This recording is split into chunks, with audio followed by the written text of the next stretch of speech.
Hey, how you doing?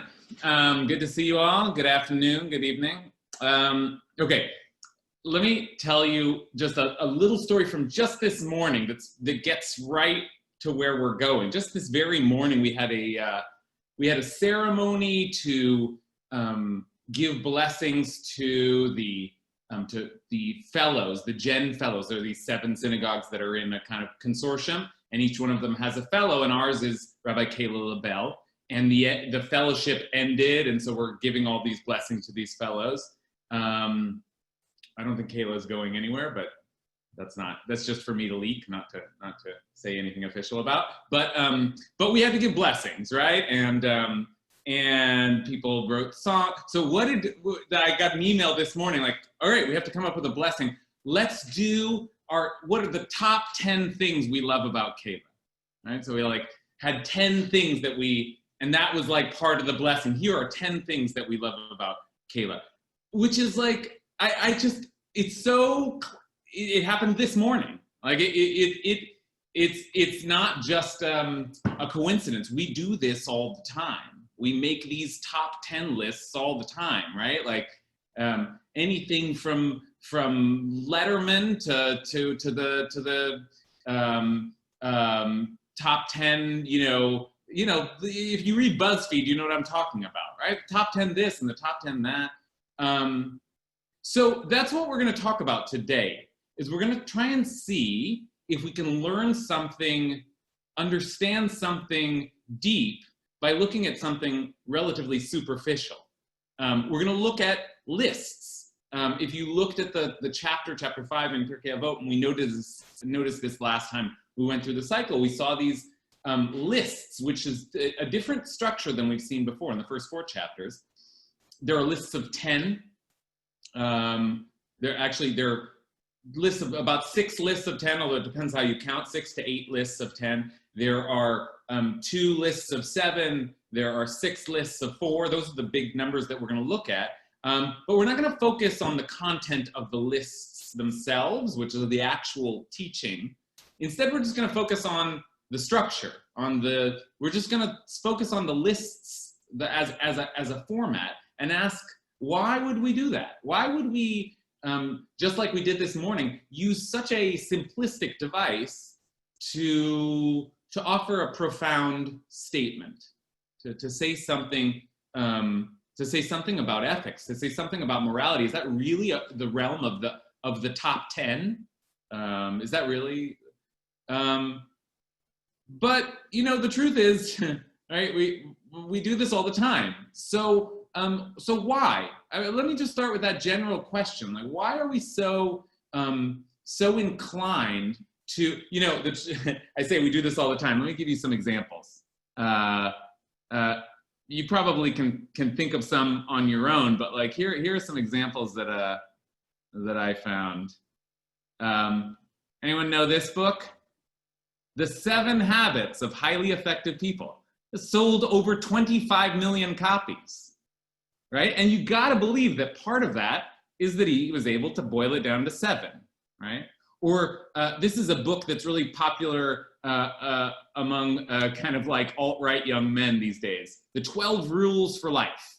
12 Rules for Life, right? This is a guy who is an academic, a psychologist, wrote a big, massive tome as his first book, but his second book is The 12 Rules for Life, and it's now sold over 4 million copies.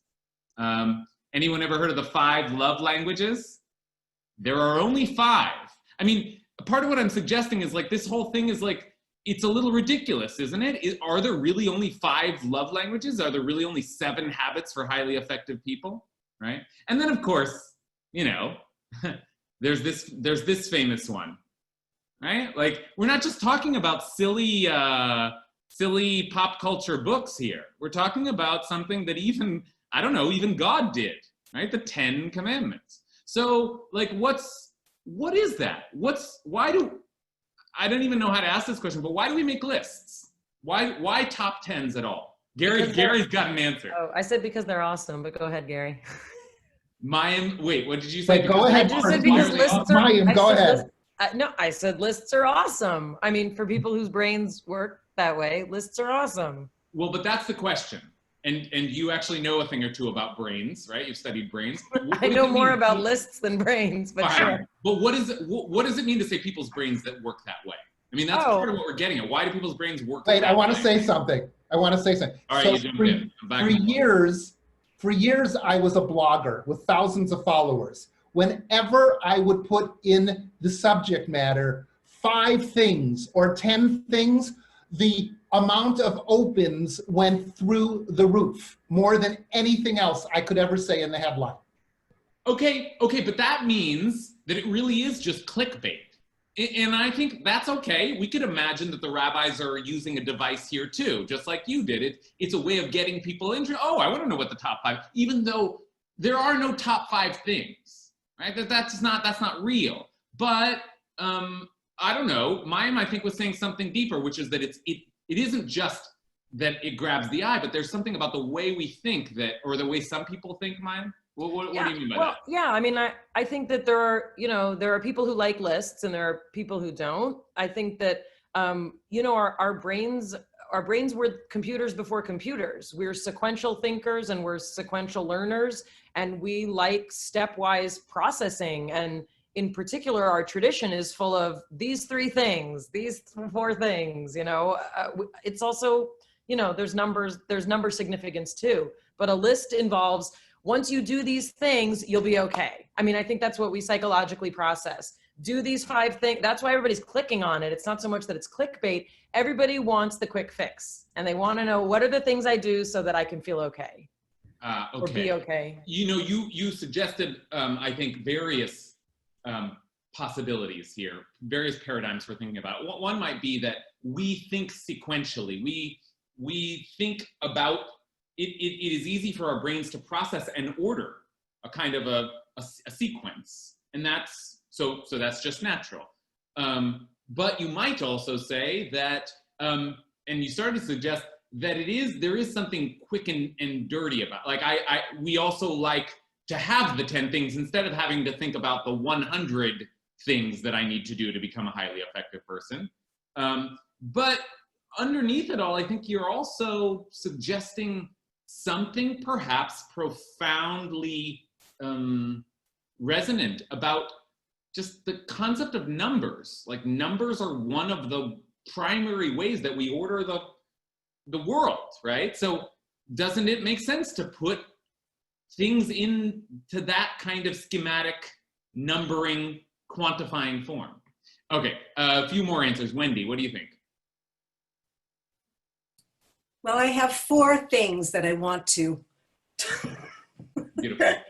Beautiful. So one thing is, I think quantifying something is something that makes us feel contained and whole. Kind of like what Mayim was talking about. Number 2, when we deal with us, we love stories. Stories have a beginning, middle, and end. When you give a certain amount, we know that there is a beginning, and at some point there is an end, and we already are aware that there is something within boundaries. Then, on another level, when we talk about things Jewishly or spiritually, in Torah, one of the main things we do so much of the time is to count. Counting is that the word to count is so important. We have censuses throughout the Torah. We count days. We count, whether with all different kinds of numbers, but we count. And lastly, I think that when you're talking about God, we're talking about the infinite. But when we count, when we have a list, there's something that's finite. Ooh, and we're able to grasp that. We're able to grasp that. Infinite is beyond, it's beyond us. But when we have a list, when we have a counting, we can hold on to that. I like that. I'm very intrigued by that idea that actually numbering, counting, multiplicity itself is terrestrial, is human, is our realm, right? in the God realm, echad, mi yodea, everything's one, right? But the world of counting is our world in a way. There's something very human about it, almost by theological definition. I really love that suggestion. Gabe, what are you thinking? Unmute. Yeah, Wendy kind of covered what I was going to say, mostly, maybe all of it. I was also going to say, numbers give you a sense of when are things going to end. I think the thing that's most overwhelming about not knowing when things are going to end is not knowing when you feel like you'll know enough to, you'll know enough to move ahead with whatever you've learned. So if you say, okay, there's only 7 things, so once I know those 7 things, then I'll have what I need to answer, apply any of this knowledge to my own life and figure out what I'm going to do next with my life. So I don't think it's the numbers as much as I think we've used numbers as a representation of counting things, and like that gives you a sense to quantify like where is the end, as Wendy said, the beginning, the middle, and the end.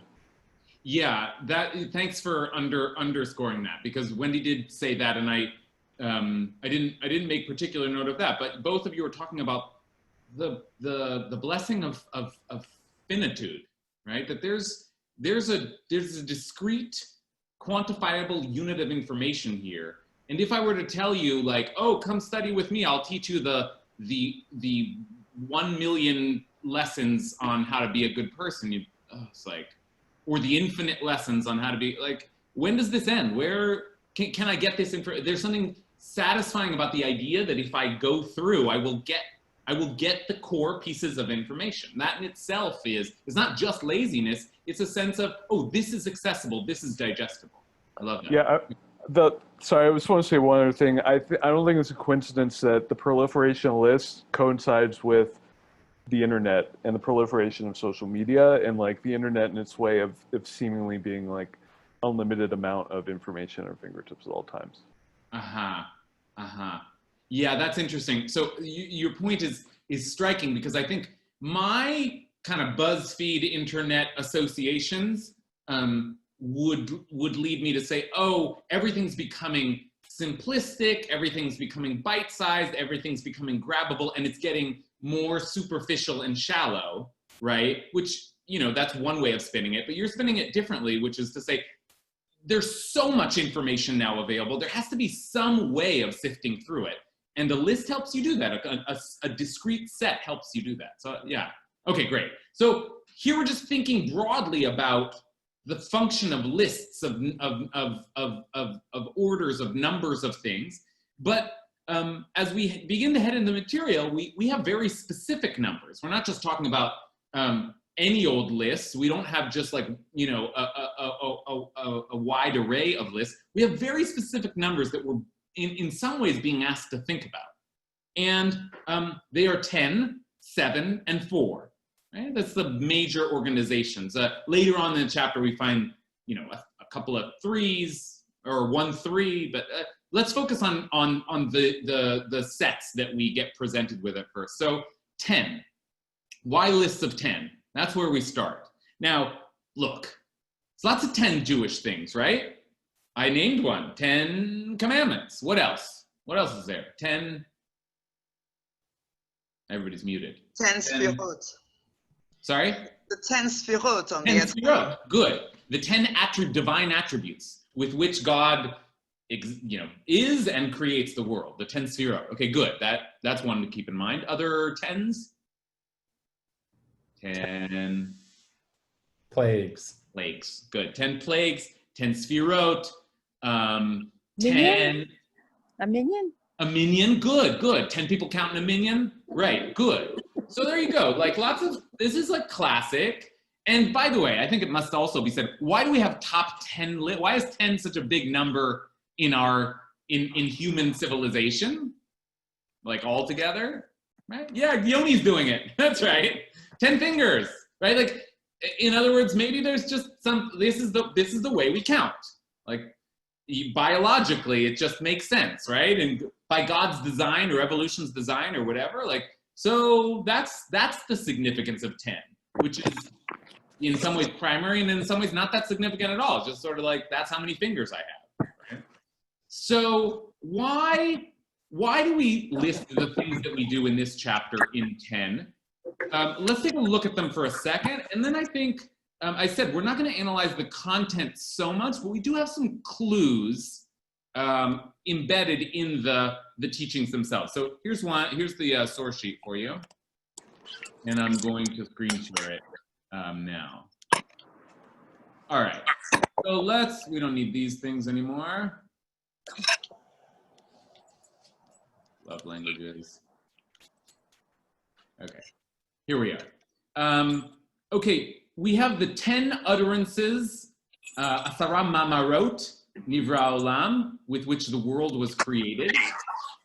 Then there are the 10 generations from Adam to Noah, and then 10 more generations from Noah to Abraham. By the way, I asked you to read, I realized that 1 through 19, and that's because in the book that I had, what is in Safari as 1 through 15 is 1 through, so you may have been reading beyond. I'm sorry that I assigned you more than, but that's because some traditions break this up into 2 Mishnayot, these 10 generations, these 10 generations. 10 trials was Abraham tried, 10 miracles were done for our ancestors in Egypt, and 10 at the sea. 10 wonders were done for our ancestors in the temple, and then 10 things were created on the eve of the Sabbath at twilight, okay? So all these 10s. And I gotta say, our focus is on ethics, but these aren't really ethical statements, right? Like, once we get down to the 10 wonders that were done for our ancestors in the temple, that's not exactly an ethical or moral teaching. It's just like, most of these are just events. So why all the 10? Why organize the whole of the religion into 10? Well, I want to start with some clue that perhaps we're receiving from the first Mishnah here. Okay, the first Mishnah is Basara Mamarot Nivra Olam. With 10 utterances, the world was created, and the commentators list them like, let there be light is the first one. So let there be, let's make man, all that kind of stuff, okay? And what does this teach? For surely it could have been created with 1 utterance. Now this is interesting. The assumption here is that there's a reason the world was created with 10 utterances, or there's a reason why, from God's perspective even, you would give a top 10 list. You would break something into 10, because after all, God could have just said, Yehi Shamayim Ba'aretz. That's what Maimonides says. The world could have been created with, let there be a heavens and earth. But God chose to create the world with 10 utterances, to break it up. And why? So the answer is that this was in order to extract payment from the wicked who destroy the world that was created with 10 utterances. Like, if you harm the world, you're punished tenfold, because the world was given in tenfold, and to give good reward to the righteous who maintain the world that was created with 10 utterances. Okay, now I don't know about that like particular logic, but what's the general idea here? The world was created with 10 instead of 1 to teach us something. What is it teaching us? And by the way, note that this language exists in the first few of these Mishnayot. There were 10 generations from Adam to Noah. Why? Lahodia, to tell us something, to make something known, right? 10 generations from Noah to Abraham to make something. Here, I'll read what it is. 10 generations from Adam to Noah in order to make known how patient God is, for all those generations kept on provoking God until God brought them upon the waters of the flood, right?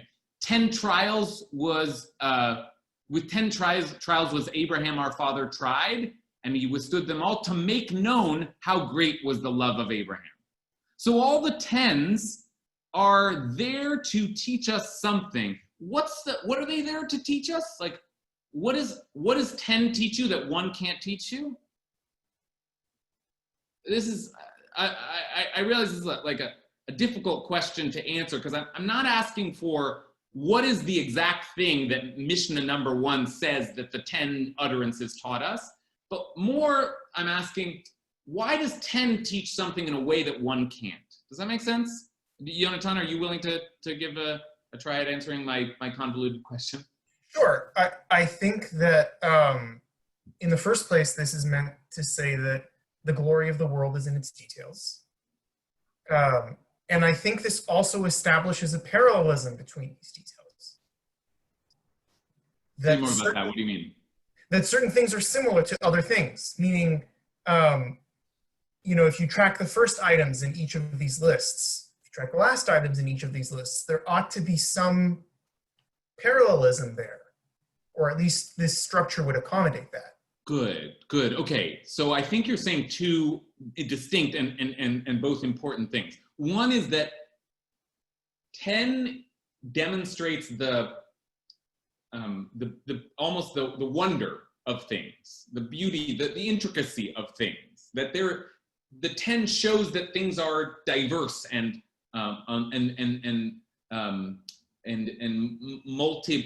multiplied, multiple. And there's something glorious about that. And then you suggest, and I think it's right, that there's the 10 after 10 after 10 after 10. It's not meant to be taught in isolation. It's meant to be read as a sweep, teaching you that this 10 keeps re-appearing. There's a structure to the world. So once you notice this 10, you can start to see that pattern everywhere. Okay, good. Anyone want to build on that or offer a different reading? Yeah, Gary. Yonatan, what you said about the glory of the world is in its details kind of like hit me between the eyes, because it made me start to think about whenever you are implementing something, it's how excellent it turns out is in the detail. And you can have a big concept, but if you don't get down to as the tachlis details of what it takes to really pull the thing off, then it doesn't come off at a level of excellence. It may come off, but it's not going to be great. And so the glory of greatness, I think, is in the detail too. And I'm just really moved by what you said. Great. Other thoughts? You want to build on this? I have a thought-ish. I'm constructing a thought, but I think there's something about 10 being enough to understand a pattern, whether that's of perseverance or persistence or understanding or God's greatness or whatever the thing is, but not so many that it feels superfluous. Like if we're talking about like 40 of something, it's like no one really cares, or like 400 of something, but 10 is enough to like understand the magnitude as compared to 1. Like if Abraham experienced 1 trial, we wouldn't be like, great job. We'd be like, okay, welcome to being a human for a day. But the idea of 10 makes it feel meaningful enough to understand something from it that you wouldn't understand otherwise, but not big enough that it feels insurmountable or inconceivable. Good. That's helpful. That I find that helpful. That it isn't just that Abraham was tried. That's significant. It's that it kept happening, and that shows that there was something. Particularly, we really have to pay attention to this. This was a recurring trial. These things all kept happening, one after another, one after another. But, says Hannah, I mean, if it was like, and Abraham was tried in, an infinite amount, at a certain point you lose the thread. You need both. So what 10 is, in a way, is both a limited number and an expansive number. It's like, it shows that there's a great multiplicity, but it doesn't go too far that you no longer keep track of it. Mayim? So, but I keep thinking like, why 10? Why not 9? Why not 7? Why not 8? I can't help but think of the spheros, like the 10 spheros, that like there is a special significance to 10 also in terms of all the qualities of the universe being contained in 10. And I know that's not the subject of what we're learning, but that, to me, that's one of the most, one of the oldest 10s I think that we have. like Sefer Yetzirah, oldest tens. So anyway, I just wanted to say that. Yeah. Okay. Great. I don't. That is very much the topic that we are looking at. That's not a deviation at all. So let's think about this. This is a different way to think about it.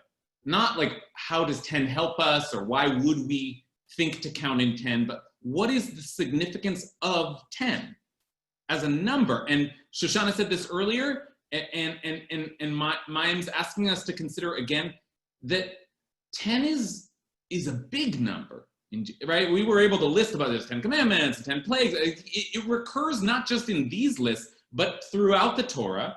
And there is a mystical tradition that is because in some way the nature even of God is tenfold, right? So the idea of the Sphirot, we often translate that as the emanations, although the word Sphira is related to counting. This appears for the first time in a mystical text called the Sefer Yetzirah, the book of formation.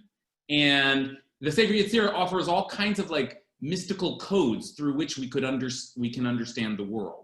And a lot of that coding takes place through language, through the power of the Hebrew alphabet, right?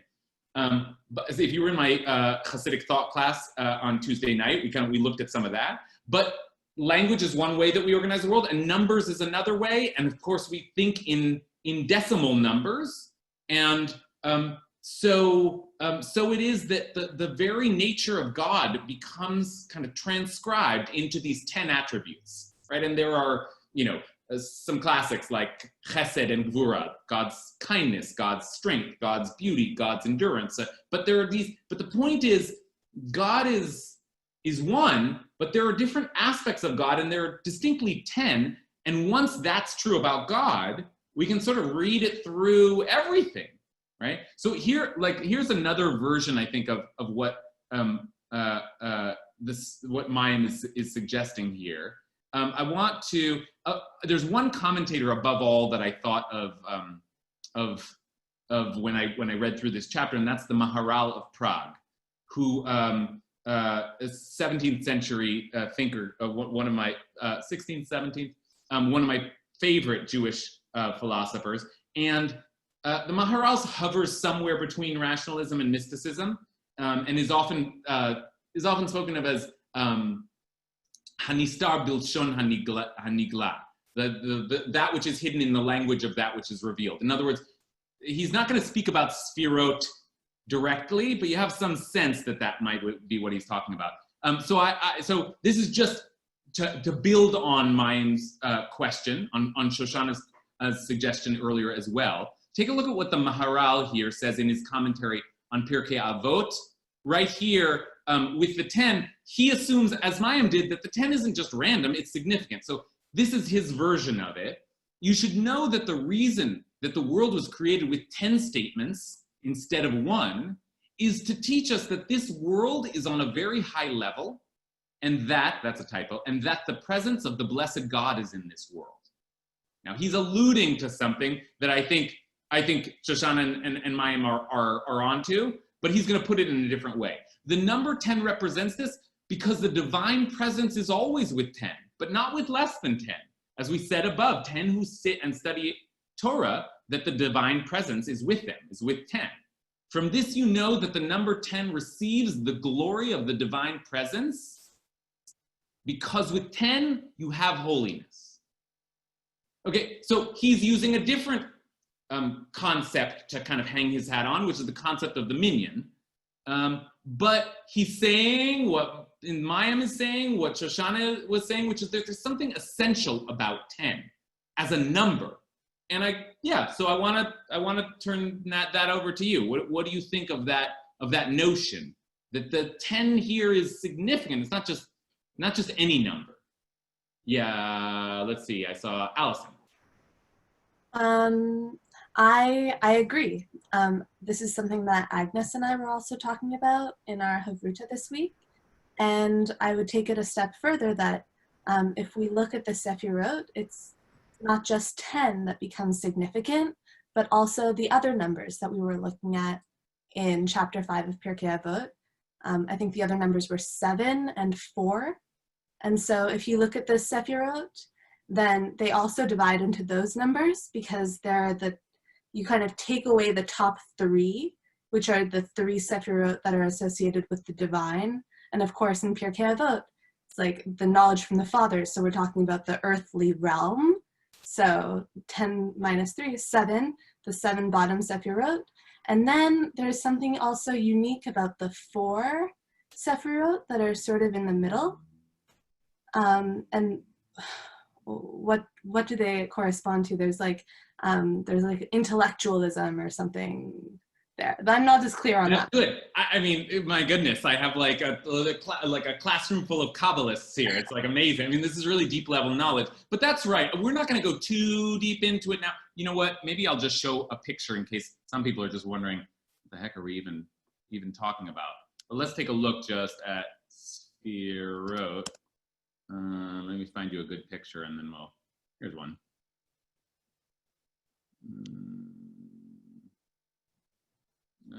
Okay, all right, so let's just share this with you just so we know, like I said, it would be beyond the scope of, well, everything to really cover the Sphirot tonight, but this gives you a sense, there is this idea that there's like what they call the Spherotic Tree, and there's an order to them. Here you see people making all these different kinds of meaning of the order, just as Allison was doing. But there's this idea that there's crown, there's wisdom, there's understanding, there's loving kindness, there's knowledge, but there are some higher ones that are closer to God and some lower ones that are closer to us, and then some middle ones. And so, if you start playing around with them, you can, you break up the 3 from the 7, and then the 3 on the top from the 3 on the bottom, and you get 4 in the middle, and all of which is, but the point of which is to say, the suggestion here is that the rabbis, and I want, like, this is a simpler way to ask the question, as they click through 10 and 7 and 4, those numbers have great significance to them. Like, they don't think that this is a good way to summarize something. They think there's something deep about 10, about 7, and about 4. So I'd love to hear more thinking on that. I think I saw Gabe raise his hand and Yonatan. I guess not knowing a huge amount about this topic, I just think about the world having been created in 6 days and trying to fit that into this whole thing, because that seems like a fairly significant number that doesn't come up. Oh, okay, great. Exactly right. Let's move now to 7. I'm gonna hold just for a second, because I think Gabe is taking us to an important place.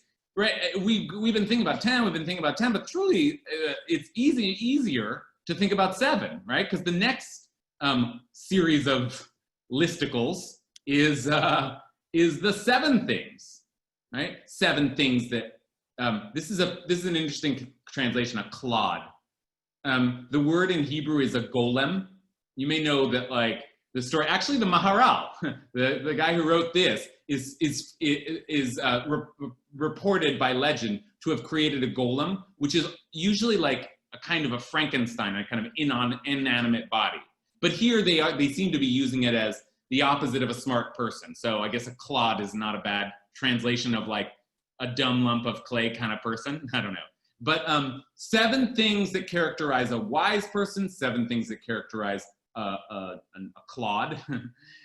7 punishments that come into the world for 7 categories of transgression.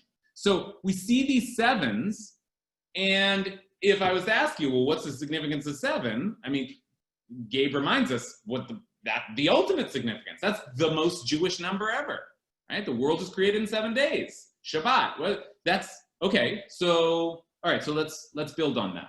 So what does that mean? Back to Yonatan.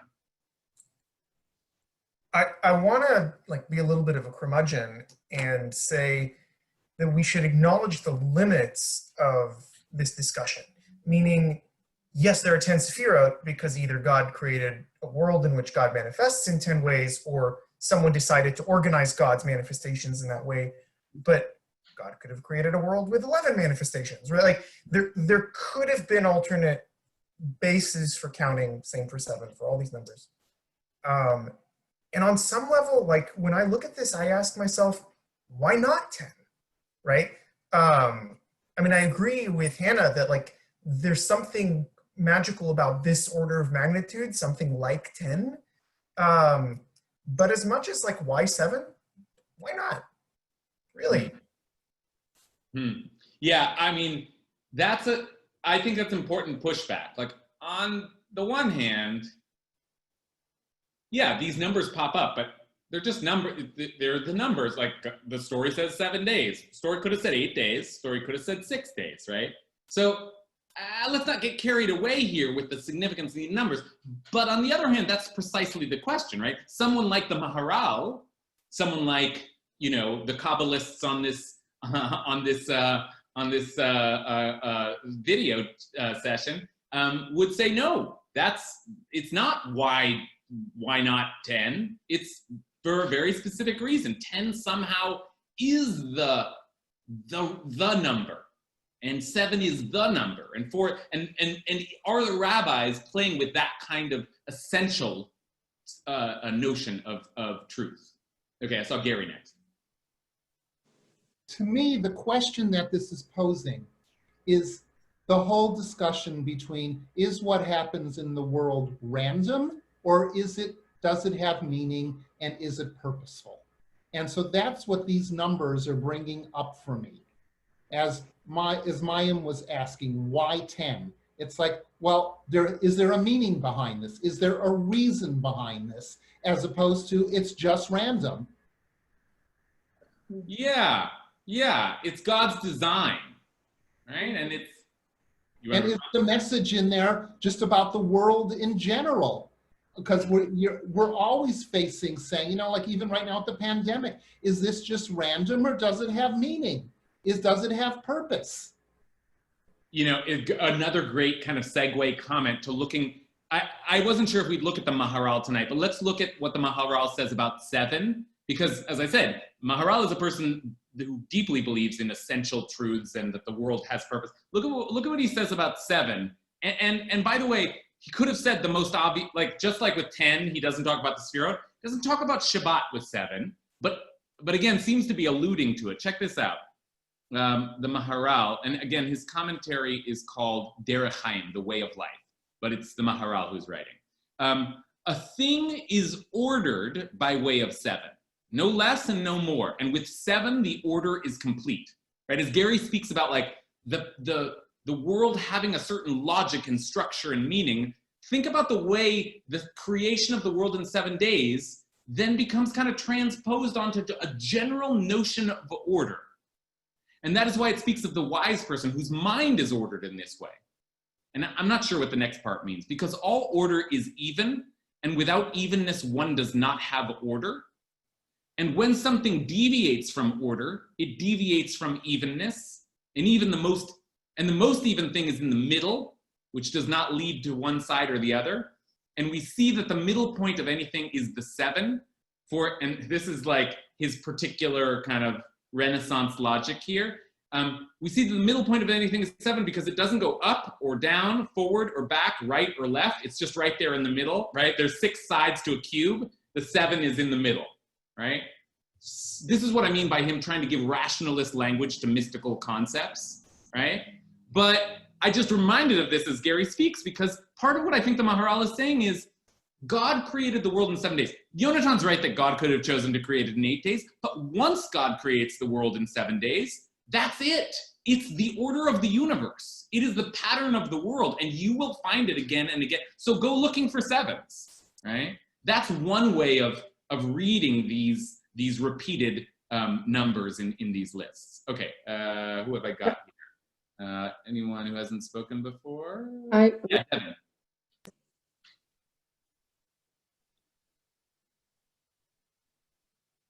I can't hear you, Devin. Oh, sorry, I didn't hear that you called on me. I was thinking a little bit of the 10 and the 7, both in terms of narrative and also memory. I remember talking about the way the Odyssey was told from these like ancient bards, and they would have this mnemonic in which they would remember the entire story from pieces of their home. So the first part would be, I get to my home and I take the first step of the entryway, and that is, Odysseus is on an island, Penelope is at home, etc. And then it goes on and on of these different parts of the home. And I was thinking, because Jews are obviously traveling people in lots of iterations, that having, you know, the 10 things or the 7 things on your hands is a good way of sort of creating a mnemonic to remember each of these things, everything from the 10 utterances to the 10 generations, but, you know, between patriarchs. So sort of that connection between the micro and the macro, you're always taking it with you. You could show it to kids, you could remember it yourself. And it's also the edge of memory. The reason why phone numbers are 7 or 10 digits is because that's the most that the average human brain can just hold in there. So it might be a way of narratively sort of structuring things for people to remember and reaccess whenever they need to. Okay, I love this comment entering the conversation at this point, because now we have a real spectrum, right? But on the one end, we have essentialism, some deep logic, truth pattern about the world, the way things are. And then Devin's given us a kind of a different suggestion, which is just, it's just helpful. It's a device. It's not essential, it's useful, right? There's a sort of, and there are middle positions, right? You might say, yeah, God designed us with 10 hands for an essential reason, and that's why it's, you know, so, but we have at least the possibility for very different readings here. Like, one is, it just helps to have lists, and there's only so high that a mind can remember. And on the other hand, you have, the significance of 10, the great number 10, which represents God itself, right? Those are very different models. Okay, Hannah and then Wendy. I just have a quick question that's probably tangential and annoying, so feel free to say so. But the Maharal's comments about 7 being completion or whatever feels weird, because I think of 8 as being completion, the idea of like shlemut and completion being 8.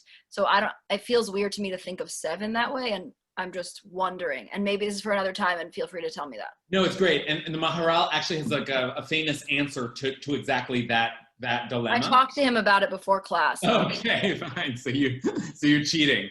No, but the Maharal, who, as you can tell, is very kind of obsessed with like, no, what does a number mean? You know, like when he's thinking about a 7 as like, well, there's 6 sides to a cube, so then the 7 must be in the, I mean, you might say, what are you even talking about? But he's really trying to think about what's the essence of 7. So I think his answer would be, you say, is 7 completion or wholeness, or is it 8?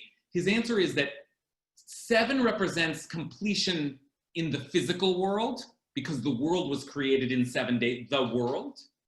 8 represents a kind of spiritual completion, because 8 is 1 more than 7. So it's going above the physical world. So, for example, he explains that circumcision is done on the 8th day because, Mayan's freaking out, Mayan's like, I know this one!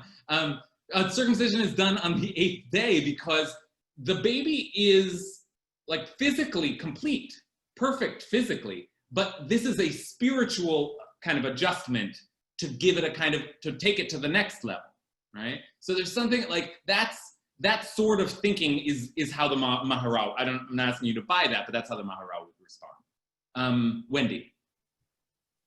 One of the things that came to me is when we were when talking about 10, we all did this, the 10 fingers, and we have 10 toes. And with our hands, we're talking about God, and God in the Spherot. How do we find God? We create with our hands, we write with our hands, we communicate with our hands. The 10 fingers to remind us of God. And our feet have 10 toes. Where do we go? Where are we literally going? And that God is with us in our toes. That somehow I feel so much of life and so much of Torah, so much of studying spirituality, Judaism, is this constant journey that we're going through to try to find clues, to know, and to ask more questions. So I found it kind of funny. Well, maybe here's another little clue to remind us of God, to know God better and to know our godliness better. I love that, Wendy. As usually, have such a poetic way of phrasing it. But I also love it because I think what you did was give us that kind of middle position. I said, right, Devin represented a kind of, well, this is just useful, right? It's just how many fingers we have.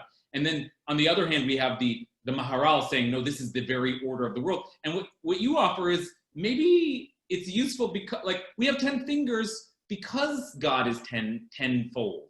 You know, like we are made in God's image, and so we're going to have some of the 10 in us, right? That there's a kind of like the way of the practical way of the world is actually related to the essential nature of the world. That's a wild and beautiful thought.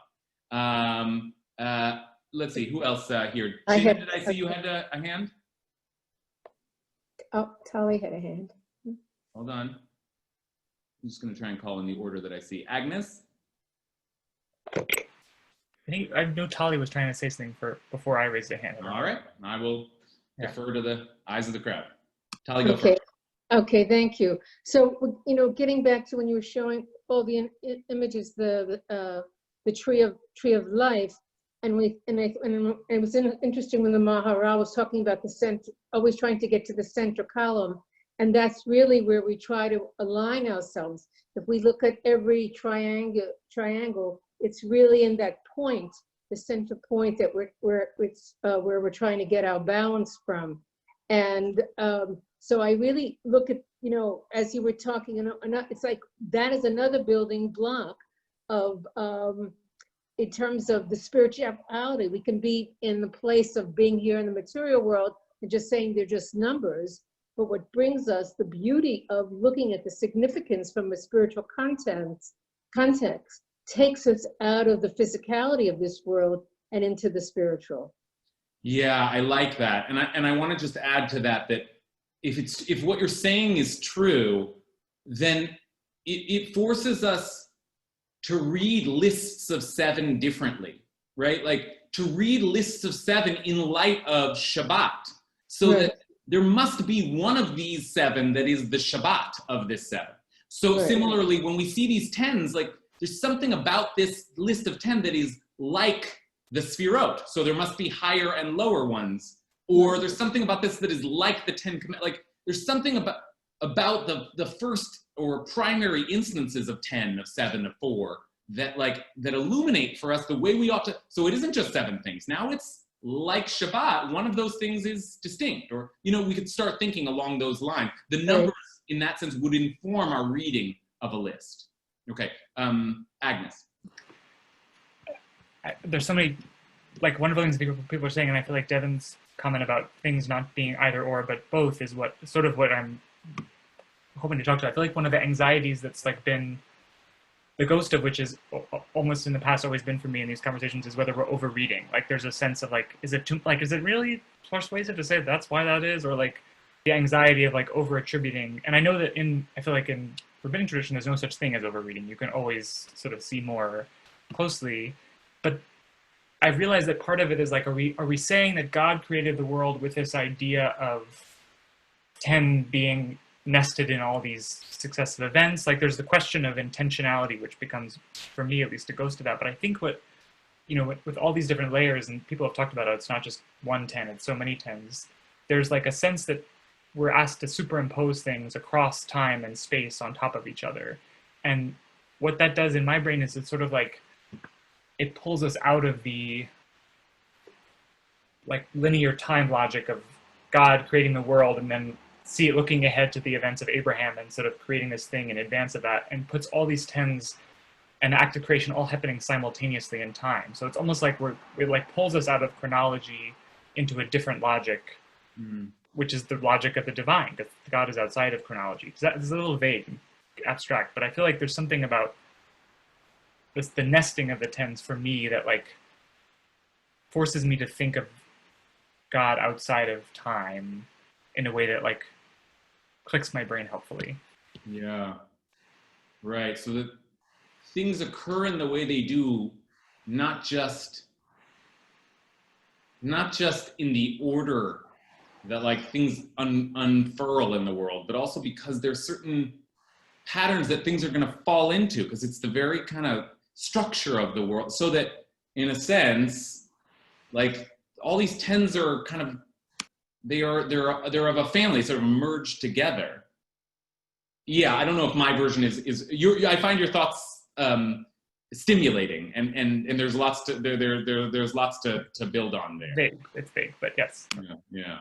We're getting close to the end of our hour, and I do want to look at the fours, and we won't have a lot of time here, but just a little bit to springboard off of Agnes's comments, right? When we think about whether we're overreading here, I want us to notice that there is at least some logic to thinking about the 10s and the 7s in this very chapter, because note that we sort of started this earlier. Note that, and we shouldn't close the hour without noting that the 10s were sort of similar in some ways, right? Like they told us something about something that could have been smaller, but actually will be multiplied, right?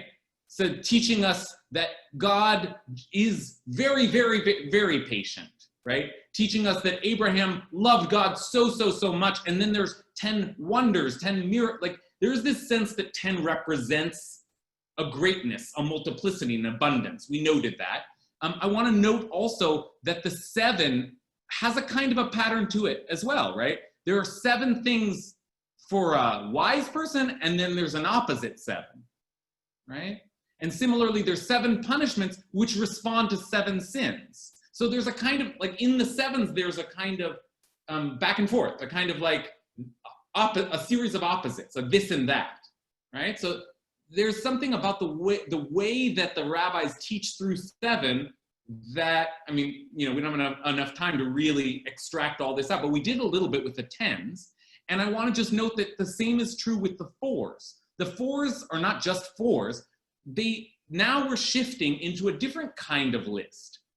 First of all, the 4s are all midot, or types, or traits. So there are 4 character traits, and 4 types of temperaments, and 4 types of disciples. It's a different kind of series.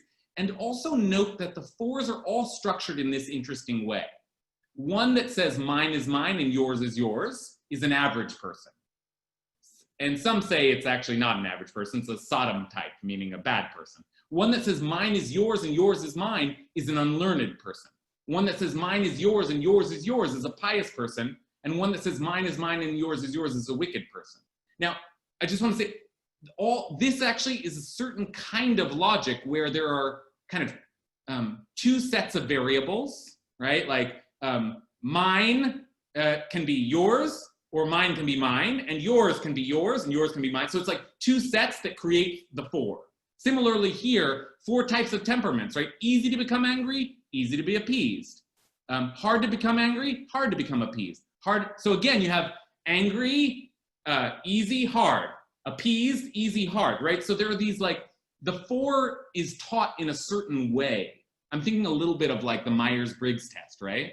Where you have like, you're either I or an E, or a T or a J. Does anyone know this system, the Myers-Briggs test? Like, if you worked at an organization, you had to take it. But like this idea that like, another way to look at things, and 4 somewhat suggests it, is that there are kind of like binaries. And then within the binaries, there are binaries. And maybe within those binaries, we use the logic of 2 kind of vectors to think through, well, you could be selfish but nice, or you could be selfish but mean, or you could be generous but nice, or you could be generous, but like that's another schema here, right? So, okay, that I wanted to just throw that out there.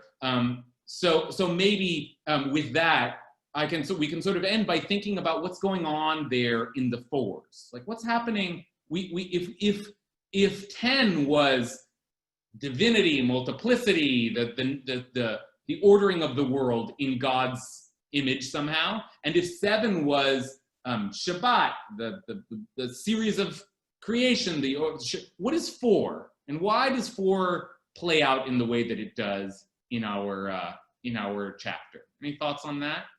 I see a hand, Shoshana. Yeah, I always think, whenever I hear 4, I think of the 4 directions, north, south, east, and west, and the 4 elements. And it struck me the first time I went to Israel that the holy cities, there are 4 holy cities that have particular characteristics or particular kind of elemental nature. So that's kind of what I think about, fire, earth, water, air, that kind of stuff. Okay, Shoshana, you're such a Maharal mind. I just like every time you suggest something, it's like it's echoed, I think, so nicely in the here's the Maharal again we've been looking at, who says you should know that 4 represents width and length, right? Thinking about directions here, just as it is in a 4-sided shape. So one side is the width and one side is the length.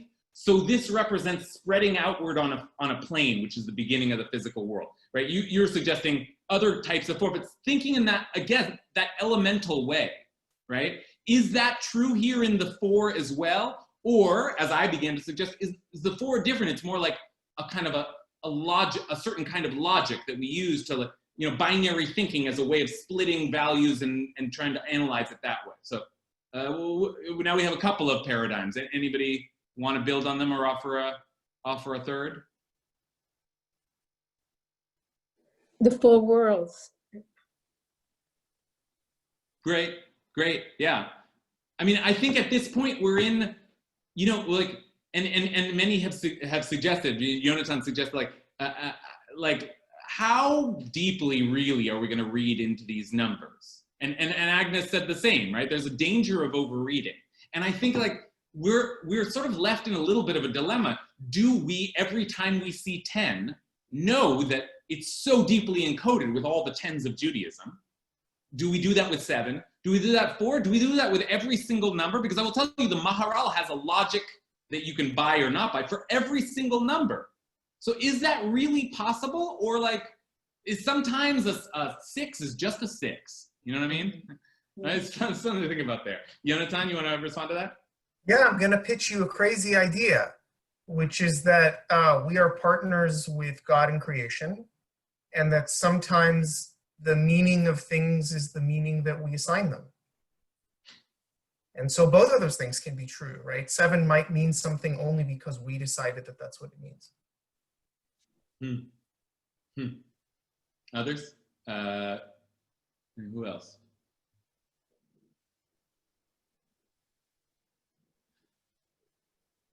Okay, we're almost out of time. I think I would just ask one last question, which is just, is this useful to you? Are lists useful to you? Is thinking, but in particular, thinking about ethical development in this kind of series, right? You've read, you know, at least 4 other chapters now if you've been following along with us. There are many ways to teach ethical lessons. Did you find this to be useful? Was this a good way to learn some teachings of the rabbis? Was, like, how did it work well for you? Shoshana's got a hand. Well, I just joined the class like last week with the thing on Hasidus, and just by this particular discussion, I would say it's been extremely useful because, for me anyway, it speaks directly to what I call my existential problem, which is being in the position always of a perceiver and not really ever being in a position where I have a complete picture. You know, like I think of the word chet, apparently, like, you know, the whole idea of sin being the idea of being an archery term, which means that you're off the mark. And so since the condition, the perceptual condition is being off the mark, discussions like this are very helpful because they literally blow my mind into stimulating a genuine desire for an experience of wholeness. Great.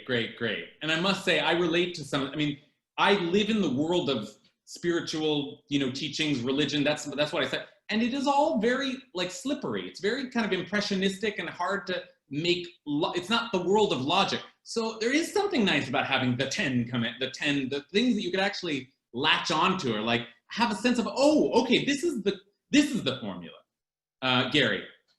I want to go back to when you spoke about circumcision, which has always been, especially as a male, intriguing to me, that there on the most physical symbol of a man, you make the spiritual covenants. So you see this constant tangible, intangible. It's the same thing I'm realizing as you're teaching with numbers. You've taken numbers which are very tangible, very concrete, and you're asking us, is there an intangible behind them? Is there a meaning behind them?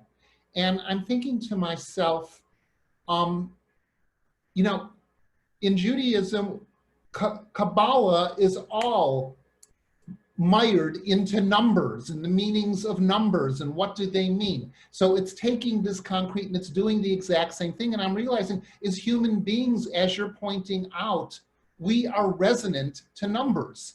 For whether it's making us feel safe and concrete, or whether it has this deeper psychological, emotional, spiritual resonance. And so that's what brings me back to circumcision in the same way.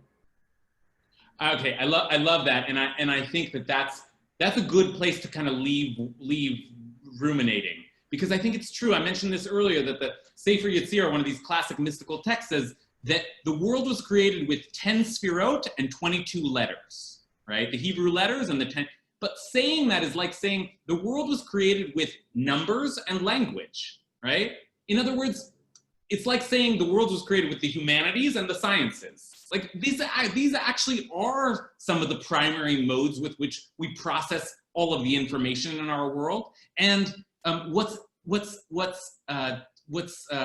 distinct about seeing them in this context is that you think of religion, God, spirituality, ethics, morals as the like squishy humanities side. But to put numbers on those things is to try, it's a little bit to begin the social sciences. It's to try and create some kind of scientific or formulaic logic to something which is ultimately kind of elusive and slippery. So I think that's a really nice place to end. I hope I didn't leave anyone off, but we're over time, so we'll leave it at that. Next week is chapter 6, and that will complete our second cycle, and then we'll start over again. Speaking of numbers. All right, good night, everyone.